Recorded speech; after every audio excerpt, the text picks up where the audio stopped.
자, 저희 이제 마지막 주제로 넘어가 보도록 하겠습니다. 바로 이제 그 천공과 그다음에 서울의 소리, 최재형 이런 사람들에 대한 얘기인데요. 이번에 이제 그 박모 씨가 처음으로 폭로를 했는데 이분이 폭로하시게 된 계기는 복수심이에요. 쉽게 네. 얘기하면. 그러니까 천공의 제자였던 본인이 천공에 대해 가지고 분노를 하게 됐고 그것 때문에 뭐 어떻게 해야지 천공을 좀 난처하게 만들 수 있을까 네. 싶어 가지고 이제 그 천공과 관련된 뭐 옥새 뭐 이런 것들을 이제 음모를 펼쳤던 겁니다. 근데 그 과정에서 이제 그때 당시 한창 시끄러웠던 게 최재형이었죠. 네. 김건희 여사한테 디올 파우치를 주고 뭐 이런 거. 그러면은 이 정도 미친 인간들이라면은 내가 얘네들한테 소스를 주면 얘네들이 다루겠구나 네. 싶어가지고 최재형과 서울의 소리에 박모 씨가 이제 접촉을 했던 것이죠. 네. 이번에 이제 국회 소통관에서 최재형과 서울의 소리가 떼거지로 나와가지고 이거에 대한 반박을 했는데 그 반박 내용이 너무나 어설프고 허접해가지고 그 내용을 저희가 좀 짚어볼 텐데요. 그 전에 박모 씨가 처음으로 자기 얼굴을 공개했습니다. 네. 저희 사진 한 가지 좀 띄워주시겠습니까? 네, 요게 이제 왼쪽에 있는 사람이 이번에 폭로를 한 박모 씨의 얼굴인데 처음으로 이번에 얼굴을 공개를 했고요. 안경만 쓰다가. 네, 선글라스, 다음 선글라스. 사진도 보여주시면은 선글라스나 이런 걸로 좀 가려져 있는 얼굴이었는데 이번에 처음으로 박모 씨의 얼굴이 공개가 됐습니다. 이 타이밍에 일단 박모 씨가 얼굴을 공개하겠다라고 하는 거는 쉽게 얘기해서 자기가 하는 얘기에 대해서 좀 확신이 있다는 뜻이겠죠. 네, 그렇습니다. 근데 이번에 이제 이번에 국민의힘이 이걸 먼저 스카이데일리 보도를 토대로 먼저 기자회견 했잖아요. 네네. 전 이게 되게 중요하다고 봅니다. 어. 만약에 이거를 민주당이 먼저 이제 터뜨렸다, 최재형이 터뜨렸다 이러면은 이거를 그러니까 먼저 터뜨린 이런 허위 사실을 반박하기 위해서는 정말 많은 자료가 필요하고 많은 시간이 필요해요. 그런데 국민의힘이 먼저 터뜨렸다는 게 좀 좋은 것 같아요. 그렇죠. 발빠르게 네. 움직여가지고 먼저 좀 공격권을 가져온 느낌이에요. 네, 그래서 얘네들이 대대적으로 뭔가를 못하잖아. 원래 아마 이거 갖고 빌드업하면서, 그러니까 이게 허위라는 건 자기들도 알아. 그런데 알죠. 이게 타격을 줄 수 있고 우리 국민들이 속으니까 이거는 이제 그 청담도 술자리처럼 팍 퍼뜨리려고 했는데 그렇죠. 이걸 스카이데일리가 막아낸 거라 할 수 있어요. 먼저 터뜨렸다라고 봐야 되죠. 자, 그래서 이번에 그 국회 소통관에서 민주당의 강득구랑 김준혁이라고 하는 사람이 최재형과 서울의 소리를 불러가지고 기자회견을 했습니다. 근데 저는 강득구랑 김준혁이라는 사람 처음 들어봤어요. 저 김준혁은 들어봤죠. 김준혁. 김준혁은 어. 김준혁이 이번에 뭐라 했냐면 사이비 무속 정권의 혹세 무민이 그게 다라고 했다라고 얘기를 했는데 네. 이 사람이 이재명한테 뭐라 했냐면 200년 묵은 뭐 소나무의 기운이 그 김준혁이 이 김준혁이었군요. 김준혁이다, 그 김준혁. 맞네요. 제 얼굴 김준혁. 보니까.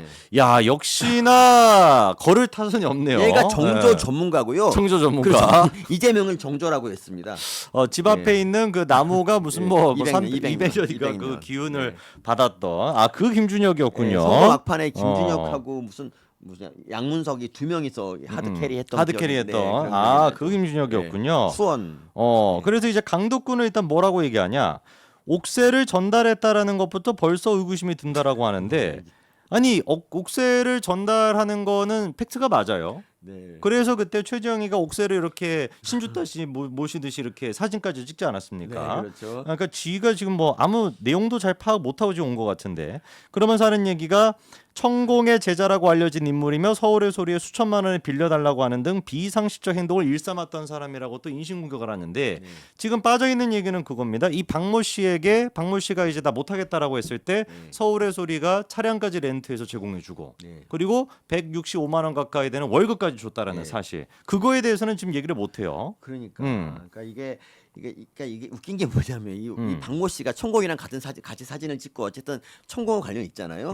그럼 어쨌든 민주당이 그러면 무속을 안 믿으면 이 천공과 같이 가까이 있는 사람은 그 믿으면 안 되잖아. 그런데 이 사람의 말을 믿고 지금 폭로를 하는 거지 않습니까? 그렇죠. 이거 자체가 언어 도단이죠. 언어 도단. 그렇게 또 지적할 수 있네요. 네, 그렇죠. 그리고 이제 강덕구가 본질을 숨기려 들지 말라고 하는데 도대체 박모 씨 사건의 본질이 뭘까? 놀랍게도 김건희 여사 명품백 수수라고 합니다.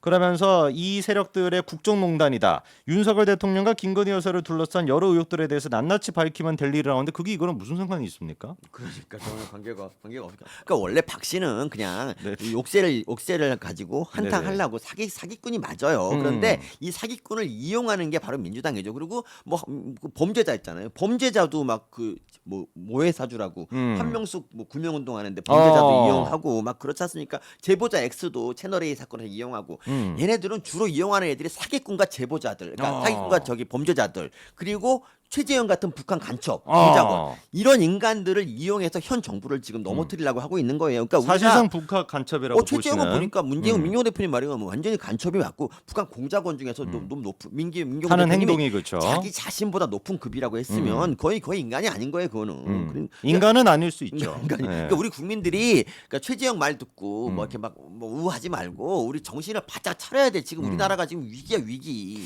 김준혁은 진짜 완전히 맛이 간 것 같아요. 국민 맛이 갔죠. 김준혁은 이번에 이 최재형과 서울의 소리 이 논란에 대해서 뭐라고 얘기를 하냐? 네. 사이비 무속 정권의 혹세 무민이 극에 달하고 있다. 여기 계신 여러분들과 함께 이 사이비 무속 정권, 검찰 정권 빨리 끝내도록 최선의 노력을 다하겠다는데 완전 마팅이 같네요. 그러니까 사이비 네. 무속 정권과 검찰 정권은 이게 양립이 안 되죠. 그러니까 검찰이 언제부터 무속이랑 뭘 친했다고 둘 중에 하나만 태결하면 좋겠습니다. 그냥 저는. 둘 중에 하나만 대결했으면 좋겠다라는 거.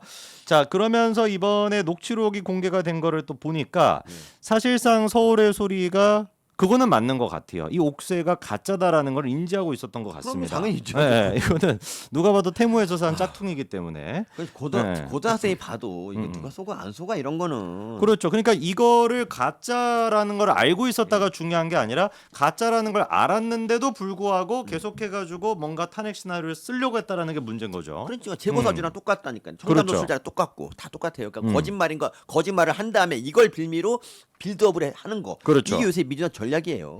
왜냐하면 사실로만 하면 할 게 없거든. 아, 그렇죠. 생각해보니까 사실로 하면 뭘 하겠습니까? 그러니까 뭐 인사 비리나 이런 걸 가지고 와서 뭐 터트린다. 뭐 그건 그럴 수 있어요. 근데 그게 아니고 말도 안 되는 한 번도 대통령이 만나지도 않은 사람의 뭐 무슨 개구리 같은 거 가져와서 이게 붙은 거다 이 무속 정권아.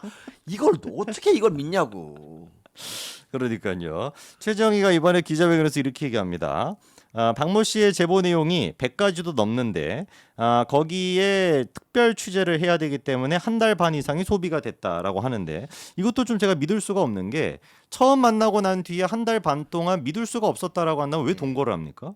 그러니까 정말 아니 납득이 안 되는 얘기예요. 저런 옥새만 봐도 사기인지 아는데 한 달 반을 같이 졌다는 거는 그러니까요. 이걸 가지고 어떻게 이용해 볼까를 생각한 그렇죠. 거야. 시나리오 짠 거야, 약간 시나리오. 이제 오피스텔 같은 거를 제공해주고 거처를 제공해 줌으로써 약간 회유하고 계속 이렇게 하려고 했다라는 것밖에 안 되는 거죠. 아마 박 씨를 설득하려고 했을 거예요. 그랬을 것 같아요. 이러이러한 시나리오 써주고. 그러면서 이제 최지영이 하는 얘기가 그런 과정에서 박모 씨의 개인적인 인격 문제, 거짓말, 그다음에 허위 진술 이런 게 들통이 나서 인터뷰를 했음에도 불구하고 방송을 하지 않기로 결정했다라고 얘기하는데 지난번에 설명을 드린 것처럼 옥새를 보고 난 뒤에 3일 정도 시간이 지나고 예고편을 공개를 했고요. 그리고 그 다음날 추가 촬영까지도 했습니다. 그렇죠. 그리고 나중에 매불쇼에도 나가서 뭐 주진우 나가고 그러니까 좌파 방송은 돌면서 계속 뭔가 있다고 이제 빌드업을 다시 했죠. 얘네들은 정말 이런 식이 정말 괴벨스가 아마 우리나라 오면은 깜짝 놀랄 것 같아요. 좌파들 민주당 들어가잖아. 그냥 평범한 당원밖에 안 되는 거예요. 높이 올라갈 수가 없어. 왜냐하면 엄청난 애들이 있거든.